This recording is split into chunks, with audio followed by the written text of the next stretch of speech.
3 बार। वो मोमिन नहीं, वो मोमिन नहीं, वो मोमिन नहीं।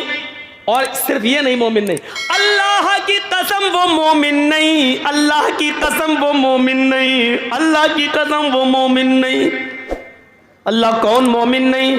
फरमाया वो मोमिन नहीं जो खुद पेट भर के खाना खा ले और जिसका पड़ोसी भूखा सो जाए। पढ़ो तहज्जुदें, कितनी पढ़ना है? हाजी साहब हज करके आए, 60, 70, 65 साल की उम्र हो गई, सऊदी अरब का रुमाल डालें हाथ, रात में उठ के वुजू बन, सजदों पे सजदे ठोके चले जा रहे। पड़ोसी भूखा सो गया बेचारा। आपकी जिम्मेदारी थी बिस्तर पर सोने से पहले आप अपनी बेटी को, आप अपनी बहन को, आप अपनी बीवी को पड़ोस में भेजते। बातें बातों में आपकी बीवी, बहन, बेटी, पड़ोसी की बहन, बेटी, बीवी या छोटे छोटे बच्चों से पूछ लेती, बेटे तुम्हारे घर में क्या बना है? बच्चे झूठ नहीं बोलते, बच्चे अक्सर सच बोलते हैं। आपकी बीवी, आपकी बहन की जिम्मेदारी थी कि छोटे छोटे बच्चों से, बड़े तो शर्मा भी जाएंगे, हमारे घर की पोल ना खुले, छोटे छोटे बच्चों से पूछा जाए, बच्चों तुम्हारे घर में आज क्या बना है?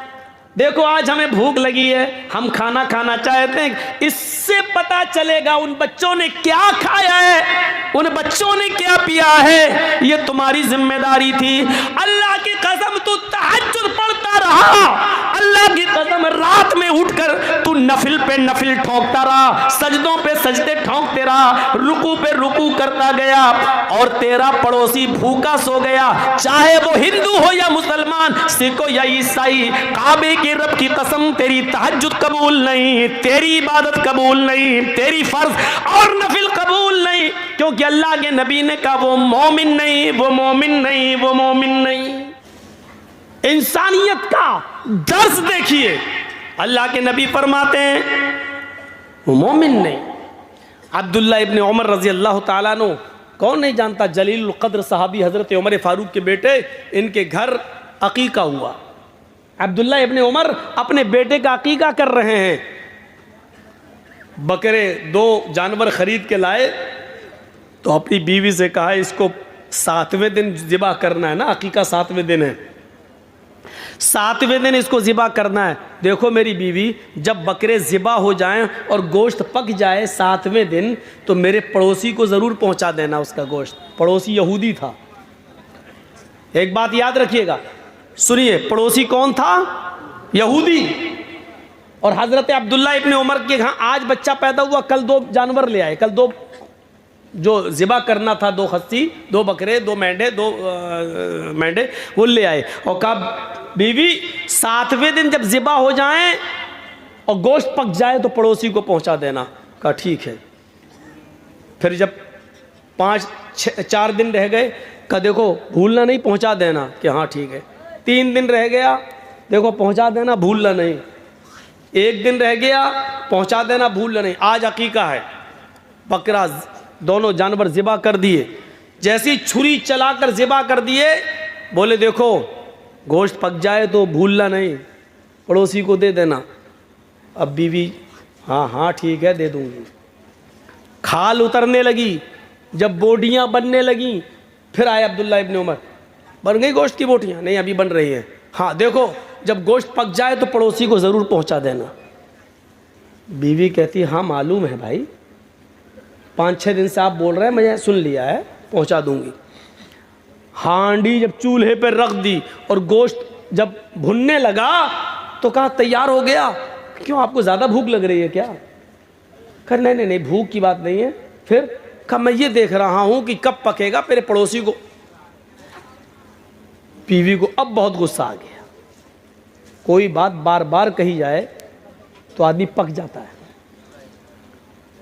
तो बीवी को बार बार कहा, जानवर लाए तो कहा, 6 दिन पहले कहा, 5 दिन पहले कहा, 4 दिन, 3 दिन, 2 दिन, 1 दिन, ज़िबा हो गया उस दिन भी, बोटियां बन रही उस दिन भी। जब चूल्हे पे पकने लगा तो कहा ज़्यादा भूख लग रही है आपको? कहा मुझे नहीं पक रही, हमें पड़ोसी की फिक्र है। अरे मैंने सुन लिया, बार बार पड़ोसी पड़ोसी। अरे मुझे मालूम है, पकने तो दो, ऐसी दे दूं कच्चा क्या? अरे मेरी बीवी मुझ पर क्यों बरस रही हो? क्या बरसूंगी नहीं, 7 दिन से वही पकाए चले जा रहे हो, पड़ोसी पड़ोसी पड़ोसी पड़ोसी। तो जानते हो अब्दुल्ला इब्न उमर ने क्या जवाब दिया? मेरी बीवी तुम्हारा गुस्सा होना वजह है। जो आदमी बार बार कुछ बोलेगा तो मैं गुस्सा आएगा, लेकिन मैं बार बार इसलिए बोल रहा हूं। अब सुनो, एक मस्जिद में जुमे का दिन था, मैं जुमे का खुतबा नमाज पढ़ने के लिए मस्जिद में गया। अल्लाह के नबी मिंबर के ऊपर खड़े हुए। आपने जुमे के दिन जो खुतबा दिया मिंबर के ऊपर खड़े होकर, वो पड़ोसियों के बारे में दिया। पड़ोसियों की इतनी अहमियत, इतना मकाम, इतना मर्तबा बताया कि मैं ये सोचने लगा रह क्या गया है, अब कौन सी चीज बाकी रह गई है जो छोड़ दिया अल्लाह के नबी ने।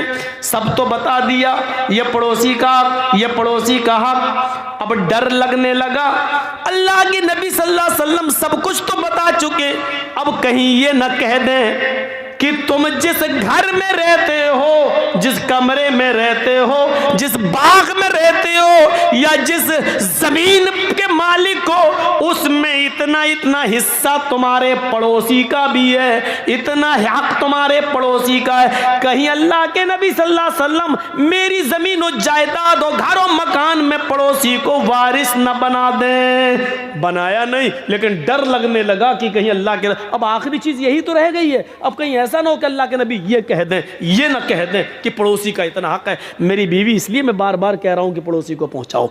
ये है इंसानियत का सबसे बड़ा अलमबरदार मजहब। मेरे प्यारे साथियों, जरा गौर करो, इंसानियत सबसे ज्यादा अगर मिलेगी तो इस्लाम के अंदर मिलेगी। हिंदू, मुसलमान, यहूदी और ईसाई की कोई कैद नहीं लगाई गई है, कोई कैद नहीं।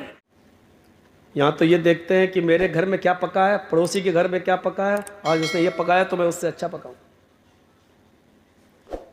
हमने आज 500 रुपए कमाए, पड़ोसी ने 800 कैसे कमा लिए? आज ये सूरत हाल हमारी।